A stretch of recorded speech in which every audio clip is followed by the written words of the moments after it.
PayPal is a widely known platform for transferring money between entities and for buying products and services online.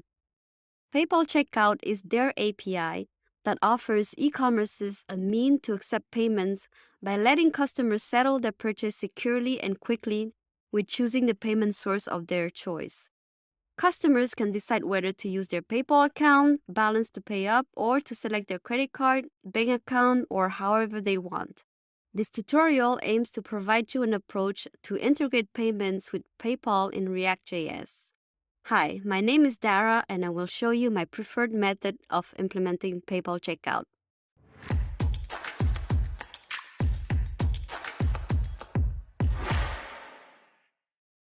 First things first, you will need to create a developer account if you don't already have one.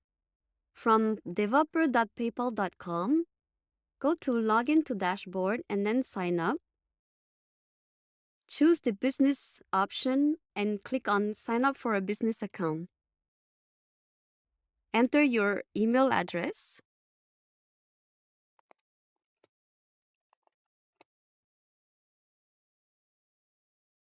Select the password. Submit. Fill in all the forms by providing your business and personal information. Once your account gets created, you will be redirected to the dashboard. From here on, we need to switch to the developer dashboard. Select Developer and then go to Dashboard. A few points to note: a default application is already annexed to your account. Equally, under Sandbox Accounts, you can see that both a business and personal accounts were already generated for you. The default application and Sandbox account will be sufficient for our testing in this demo. If you wanted to create some more, check out the Get Started documentation. The official library that allows us to render the out-of-the-box PayPal button is React PayPal.js. Personally, I'd rather go with the official source if their package works well. React PayPal.js provides a simple alternative way of loading the JavaScript SDK in React in lieu of inserting it in the script tag in the index.html file. It follows best practices in regards to the loading of the SDK in the sense that it supports async loading and informs when the loading has finished, thus optimizing performance. Other benefits include script reloading and components re-rendering on some criteria change, as well as some components ready to be used, such as the checkout button itself. Working with a module also encapsulates data, meaning because everything is compartmentalized, data is protected. Only necessary ones are accessed until being used. We have already prepared a starter project from Code Sandbox in the Design Code team named PayPal Checkout Template. Fork it to create your own sandbox.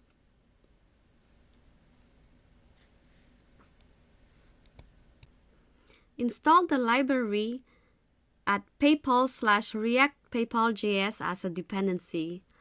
In the dependencies list, search by PayPal and choose this one. Under the Components folder, create a new file called PayPal Checkout Button.js.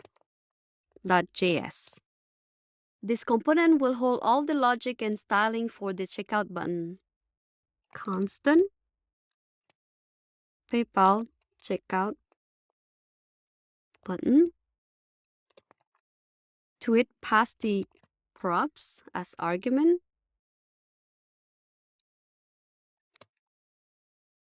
The props contains the product, so we will destructure it.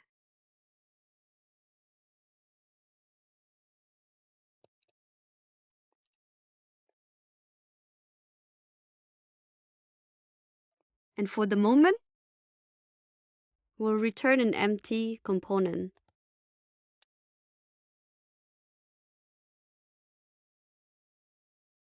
Lastly, we just need to export it.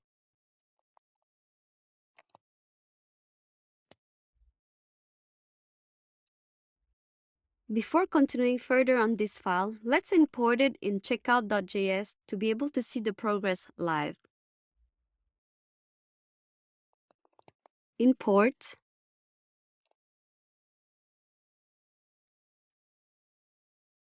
PayPal checkout button from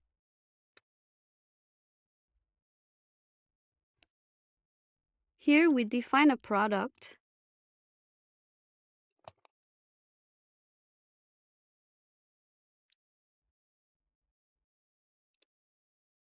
with a description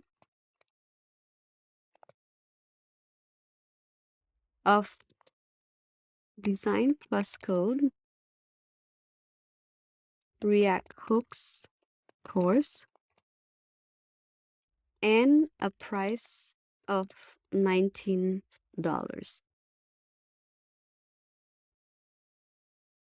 Scroll down underneath the checkout title. Alright, the preview seems to be broken somehow. Let me refresh the page.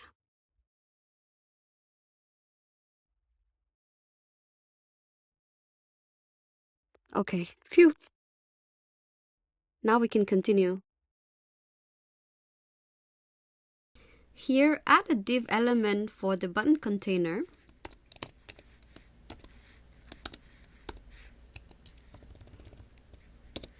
The class name will be PayPal button container, and as a child, render the PayPal checkout button with the product as the product we defined above.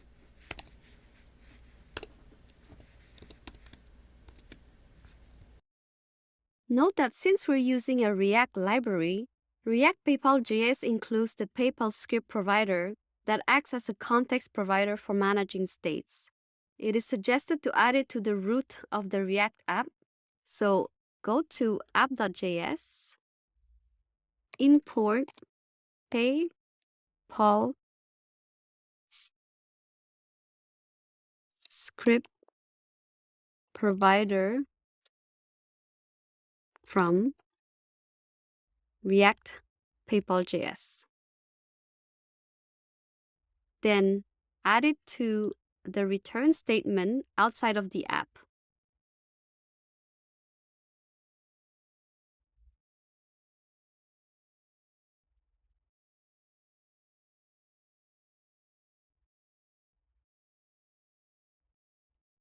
It takes the prop options to configure the SDK to begin with.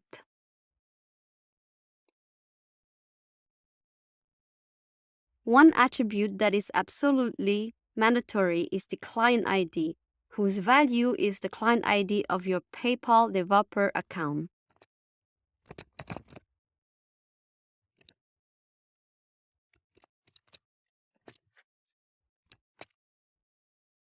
Go to the developer dashboard, My Apps and Credentials. Make sure you're under Sandbox since we're still developing, and select Default Application. Here, copy the client ID. Back to Code Sandbox. We should save this API key securely in the .m file. For that, create a .m file.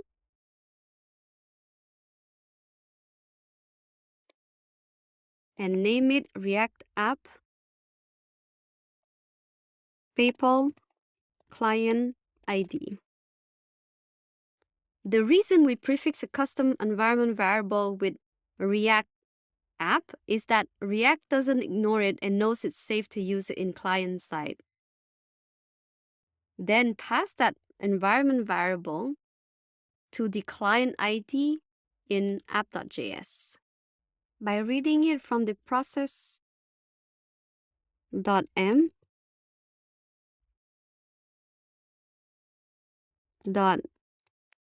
.react app PayPal client ID.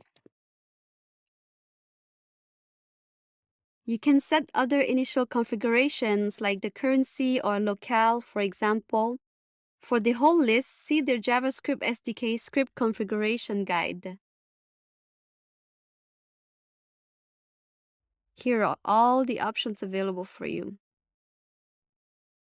Since I want to use the default currency USD and other default options, I don't need to specify any of them.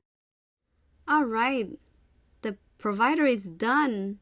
Now where's the button? Go back to PayPal checkout button.js. As mentioned earlier, the library comes with predefined components. One of them is PayPal buttons. To render the checkout button, add it to the import statement. Import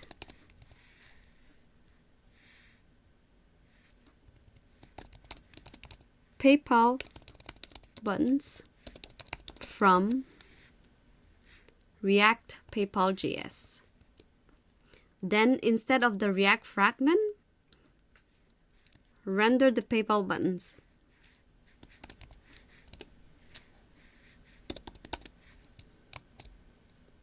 At this point, you should see the default PayPal buttons with the option to pay with a PayPal account or a card.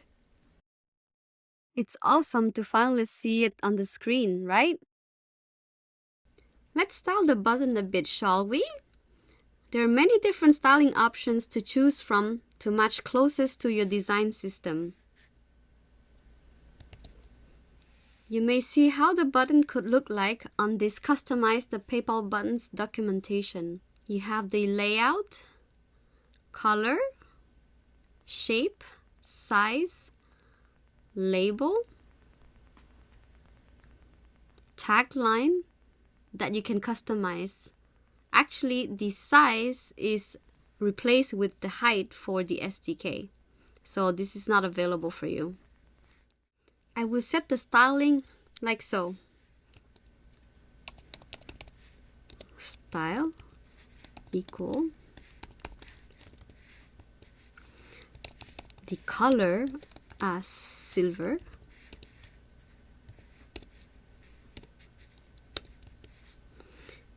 the layout as horizontal, the height with a value of 48,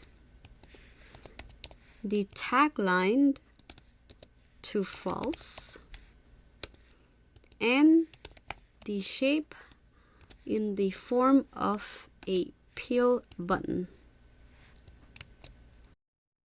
Now let's add other button props based on the events flow.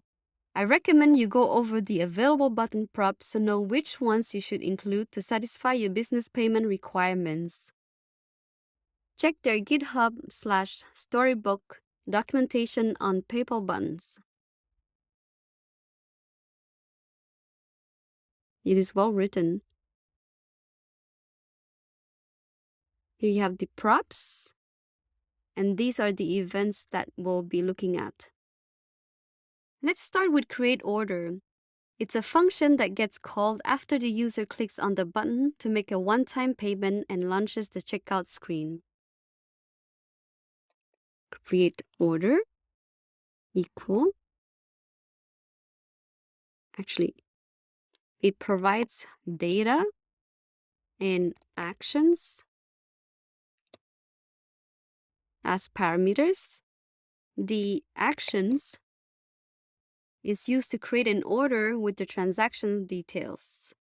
So return actions.order.create.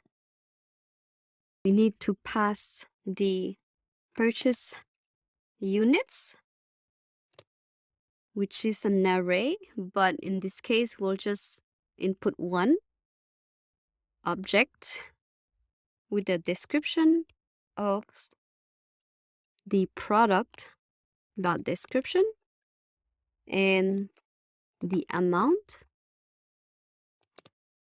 with a value of product.price. If you wish to charge the customer in a different currency than defined in the initial options, you may add it in the amount object. It is at this step that the buyer approves the transaction. Once the transaction is authorized by the buyer, the onApprove event is called. onApprove. Similarly, the arguments are also data and actions.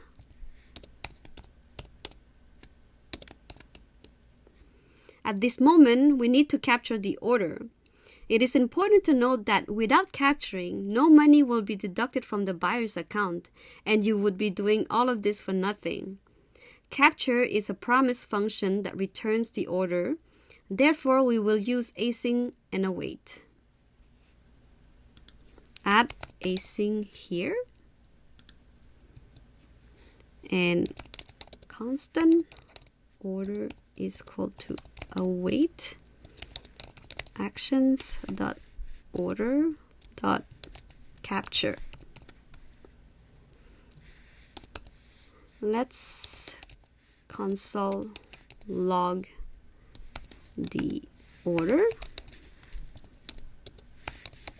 object, then call the handle approve function to personalize the user experience after checking out successfully and passing in the order ID from data.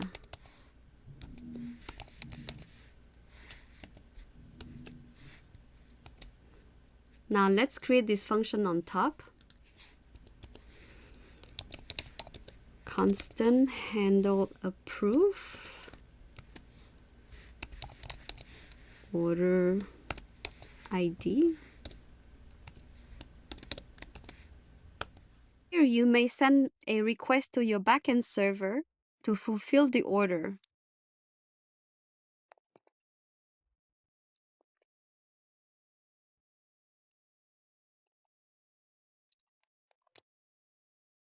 If the response is successful, we can update the paid for state to true.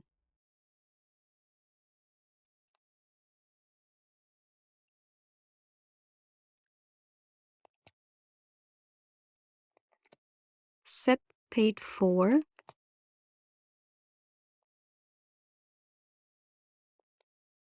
to true. We will need to import the use state from React.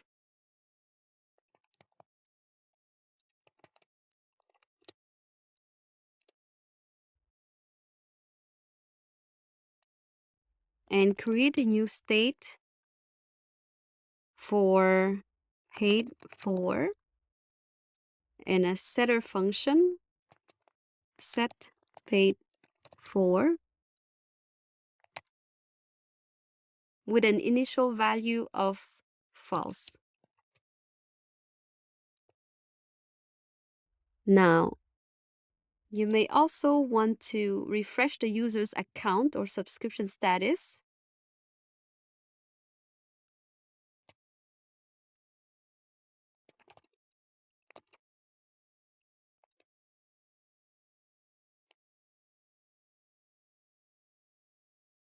On the other hand, if the response returns an error,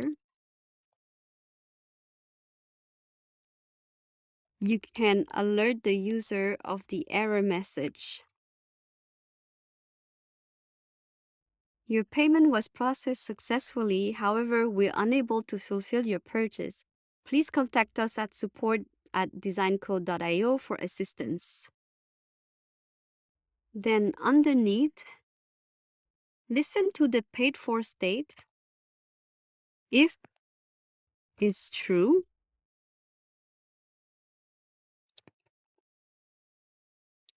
you can either display a success message model or even redirect the user to the success page.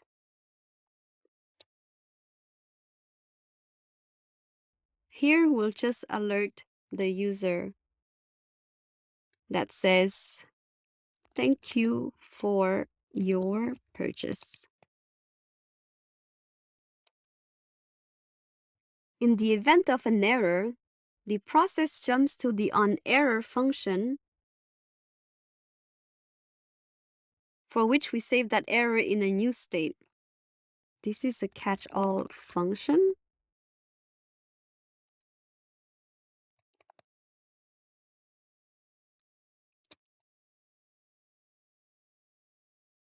Set error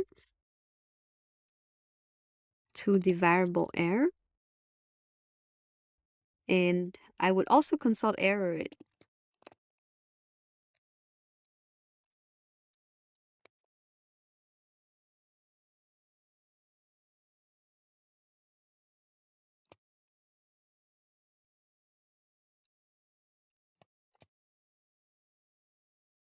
Right now, we're missing the error state, so add that under the paid for state.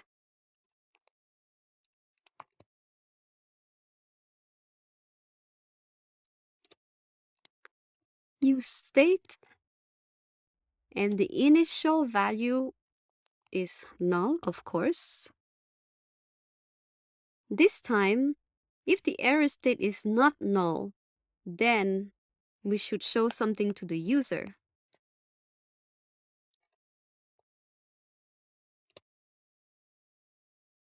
Either we display an error message, model, or redirect the user to the error page. As usual, we'll just alert the user of the error. That's it. Now that there's a state for the error, replace the alert to set error in the handleApprove function. Here. I know it is still commented out, but we're not testing a backend function here. You may want to perform any action when the customer cancels the checkout. Insert the onCancel prop for that.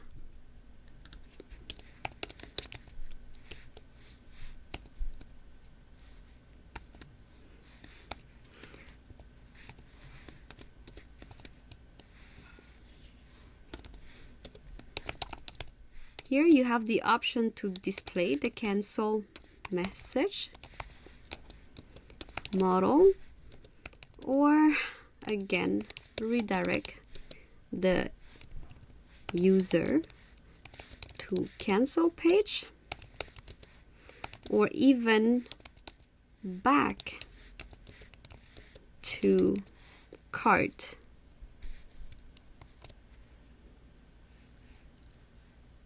For this tutorial, I'll leave this as is, which means nothing's gonna happen if the user cancels.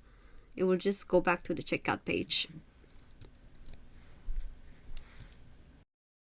Last but not least, I'd like to add the onClick prop to the button. onClick provides an interim step for validation before proceeding to checkout. Let's say if you're offering a subscription, you could check whether your user is subscribed beforehand, or you could prevent them from repurchasing the same product. Go to on top of createOrder, add the onClick, equal. Same way, we get the data and actions, and it's a callback function. So again, I just want to reiterate that we validate this on button click, either from the client or server side. Let's take an example that if the user has already bought a course with the default value of false. If so, then update the error state with a message that says, you already bought this course. Go to your account to view your list of courses. At this point, we want to fail the checkout. So we want to return the actions dot reject. However, if the user haven't bought the course, we can allow them to proceed with the checkout. Here, we can return the actions dot resolve, which proceeds to the next step, create order. Let's test the scenario real quick. Change it to true, and let's see what happens. I'm refreshing the page just in case. The checkout window does open up. Let me move it a bit over. As expected, there's an alert with the message that I just wrote. Everything works. Okay, let's turn back this to false and dismiss this again. To be able to test a payment, you will need both a buyer and merchant accounts to emulate the transaction in the respective accounts. As I said earlier, these accounts were already created when you signed up. So let's use them for testing now. Go to Sandbox Accounts. Let's get the credentials for the personal account to make the purchase. Click on View, Edit Account. Copy the email ID. Click on Checkout. Paste the email address. Now, copy the system-generated password. Paste. Login. I don't want to save the password. Now I'm inside the Sandbox PayPal account. And I would want to test with using my PayPal balance. Since I have enough money, pay now.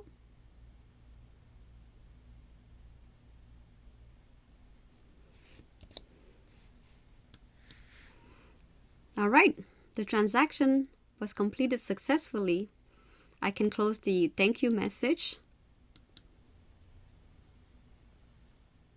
Remember that we console logged the order? Let's see how the data looks like. Click on console here, expand the order object, and here we see a lot of information, mainly that the intent is captured and the status of the order is completed. A final verification would be to log into the buyer account and see if the money was deducted. So go to sandbox.paypal.com.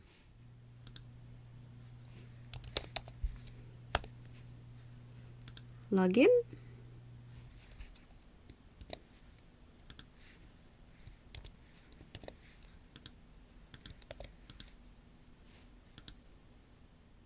At the beginning, we had a balance of $5,000, and you can see here that there was a purchase of $19 USD to the test store, an equivalent of $25 and $82 Canadian was deducted from this account. Marvelous. Now let's also check the business account. I can log out, log in. This time, get the credentials for the business account.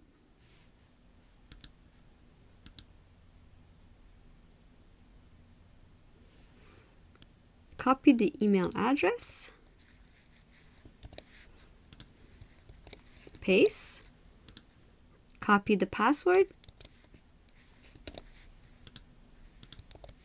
Log in.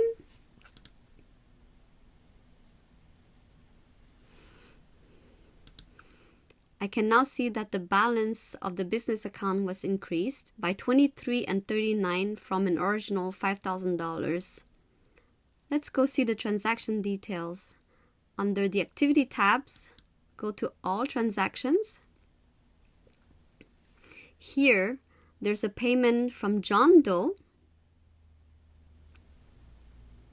who bought the Design Plus Code React Hooks course for the amount of $19 USD, and everything looks fine.